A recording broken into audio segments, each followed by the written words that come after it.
Hello students, now we will move to the illustration 13.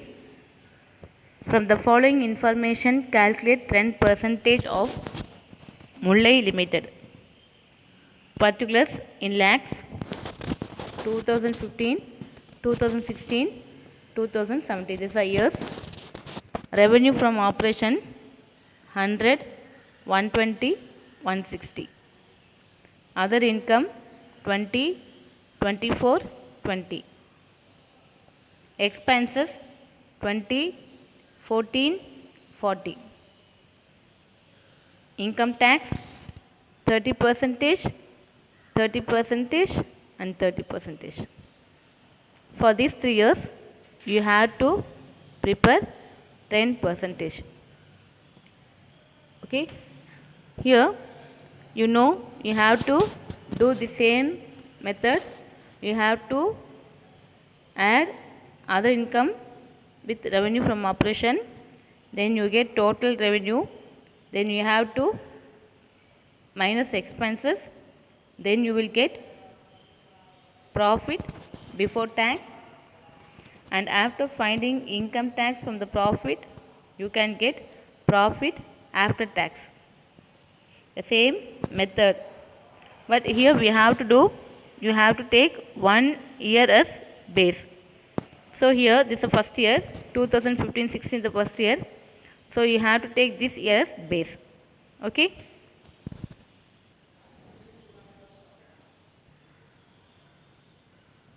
I am writing the here trend analysis for Murali Limited.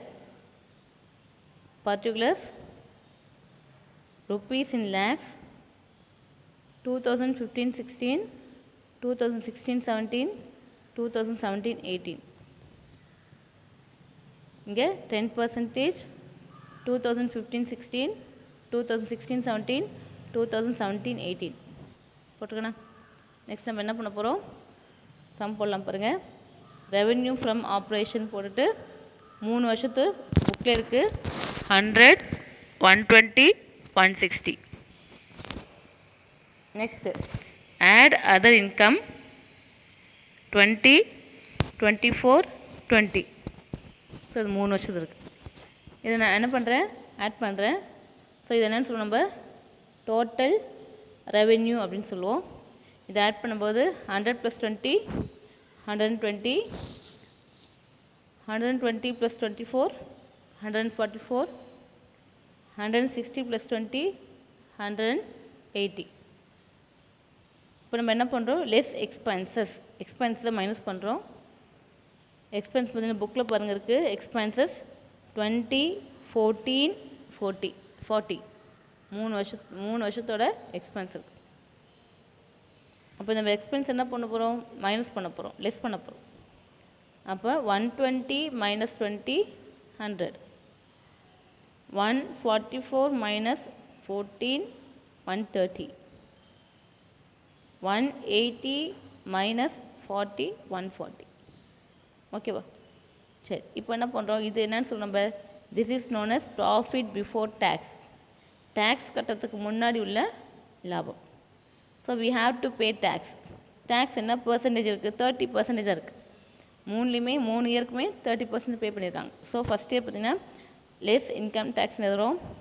First இயரில் இந்த 100க்கு 30% அப்படின்னா 30 rupees. இங்கே 130 இருக்குது, 130. இந்த 130ல் 30% அப்படின்னு எடுக்கும்போது 39 வரும். 130 × 30/100 போட்டு பாருங்கள், உங்களுக்கு 39 வரும். அதே மாதிரி 140 × 30/100 போட்டவங்களுக்கு 42. You get answer as 42. இப்போ இங்கே பார்த்தீங்கன்னா நம்ம என்ன பண்ண போகிறோம், இந்த இன்கம் டேக்ஸ் மைனஸ் பண்ண போகிறோம். ஸோ 100 - 30 = 70. 130 - 39 you can get 91. அதே மாதிரி 140ல் 42 போயிடுச்சுன்னா 98. This is known as profit after tax. Okay, இது ஆஃப்டர் டேக்ஸ். இப்போ நம்ம என்ன பண்ண போகிறோம்னு பார்த்தீங்கன்னா உங்களுக்கு தெரிஞ்ச விஷயம் தான். என்னென்னு பண்ணிங்கன்னா first you have to take this as base. எந்த இயர் 2015-16 பேஸ் எடுக்க போகிறோம். ஸோ பேஸ் அப்படின்னாவே we have to make as 100 வச்சு நம்ம சம் போட போகிறோம். So make 100. இப்போ என்ன பண்ண போகிறோம்னு பார்த்தீங்கன்னா இதையும் கம்பேர் பண்ணுறோம் ஃபஸ்ட்டு. நெக்ஸ்ட்டு இதையும் கம்பேர் பண்ணி போட போகிறோம். ஃபஸ்ட்டு பார்த்தீங்கன்னா 120 divided by 100 into 100, 24 divided by 20 into 100, 144 divided by 120 into 100, 14 divided by 20 into 100, 130 divided by 100 into 100, 39 divided by 30 into 100, 91 divided by 70 into 100. ஓகேவா? இந்த மாதிரி தான் இப்போ போடுவோம். இப்போ இதில் பாருங்கள் 120 divided by 100 into 100நாலும் என்ன ஒரு ஆன்சர் கண்டிப்பாக 120 தான் இருக்கும் இல்லையா? ஸோ நான் அப்படியே போட்டுறேன். நெக்ஸ்ட்டு பாருங்கள் 24 divided by 20 into 100 என்ன ஆன்சர் வரும்? 24 divided by 20 into 100 அப்படின்னு போடும்போதும் இங்கே பாருங்கள் 0 கேன்சல் ஆகுது. நெக்ஸ்ட் இது 12 times, that is 120. இங்கேயும் 120 தான் வருது. ஓகேவா? நெக்ஸ்ட் பாருங்கள் 144 divided by 120 into 100 இது என்ன இருக்கும்? 120 தான் வரும். 144 divided by 120 into 100 அப்படின்னு போட்டாலும் நமக்கு என்ன வரும்னு பார்த்தீங்கன்னா இதே ஆன்சர் தான் வரும், 120. நெக்ஸ்ட் பார்த்தீங்கன்னா 14 divided by 20 into 100, then we will get 70. ஓகேவா? நெக்ஸ்ட் பாருங்கள் 130 divided by 100 into 100னா ஆன்சர் என்ன இருக்கும்? 130 தான் இருக்கும். நெக்ஸ்ட் 39 divided by 30 into 100 நமக்கு ஆன்சர் என்ன இருக்கும்? அதுக்கும் 130 தான் வரும். And last one 91 divided by 70 into 100 போடும்போதும் நமக்கு ஆன்சர் என்ன இருக்கும்? 130 தான் வரும். ஓகேவா? ஸோ நெக்ஸ்ட் பார்த்திங்கன்னா அதே மாதிரி இந்த காலத்தையும் நம்ம கம்பேர் பண்ண போகிறோம். இப்போ பாருங்கள் 160 divided by 100 இப்போ ஆன்சர் என்ன இருக்கும்? 100 கேன்சல் ஆகிடும். So answer will be 160. Next பாருங்கள் இது 20 divided by 20 into 100 என்ன இருக்கும்? கண்டிப்பாக 100 தான் இருக்கும். சரியா? நெக்ஸ்ட் பாருங்கள் 180 divided by 120 into 100 போட்டு பார்த்தீங்கன்னா என்ன வரும்? 150. இங்கே பாருங்கள் 180 divided by 120 into 100 போட்டிங்கன்னா 150. You can get answer 150. Okay, அடுத்து பாருங்கள் இங்கே 40 இருக்குது, இங்கே 20 இருக்குது. 40 divided by 20 into 100 அப்படிங்கும்போது இது என்ன வரும்? கண்டிப்பாக 200 இருக்கும். Okay, you can work out all this problem.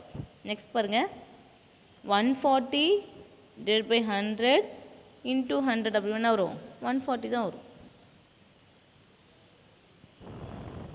Next பாருங்கள் இங்கே என்ன இருக்குது? 42 divided by 30 into 100 போட்டு பாருங்கள் 42 divided by 30 into 100 அப்படின்னு போடும்போது நமக்கு என்ன வரும்? இங்கேயும் 140 தான் வரும். இது 1 times 4 times அப்போ 140. ஓகே, அண்ட் லாஸ்ட் பாருங்கள் 98 divided by 70 into 100 அப்படின்னு போடும்போதும் நமக்கு இங்கே என்ன வரும்? இங்கேயும் 140 தான் வருது. ஓகே, இந்த ட்ரெண்ட் அனலைசிஸ் அப்படிங்கிறது ரொம்ப ஈஸி. இந்த பர்சன்டேஜ் மட்டும் நீங்கள் கண்டுபிடிச்சா போதும். இங்கே பாருங்கள் ஃபஸ்ட் நம்ம என்ன பண்ணுறோம்? இதே பேஸ் எடுத்துட்டோம். அதுக்கப்புறம் இப்படி நம்ம என்ன பண்ணுறோம்? 16 15 கம்பேர் பண்ணுறோம். நெக்ஸ்ட்டு 2017 15 கம்பேர் பண்ணுறோம். ஓகேவா? இந்த மாதிரி நம்ம கம்பேர் பண்ணும்போது நமக்கு இங்கே ஆன்சர் வரும். அது ஃபஸ்ட்டு என்ன பண்ணுறோம்? பேஸ் இயர் எல்லாமே 100 நம்ம எடுத்துக்கிறோம். ஓகேவா? இதை பேஸை வச்சு நம்ம சம் போட போகிறோம். இந்த மாதிரி சம் போடும்போது இது ரொம்ப ஈஸியாக இருக்கும். அதே பார்த்தீங்கன்னா கால்குலேஷன்ஸ் பார்த்தீங்கன்னா 100லாம் வந்துச்சுன்னா நீங்கள் என்ன பண்ணலாம், அப்படியே டேரெக்டாக நம்மளால் போட முடியும். Okay, you can do exercise number 13 as homework, as assignment. Okay.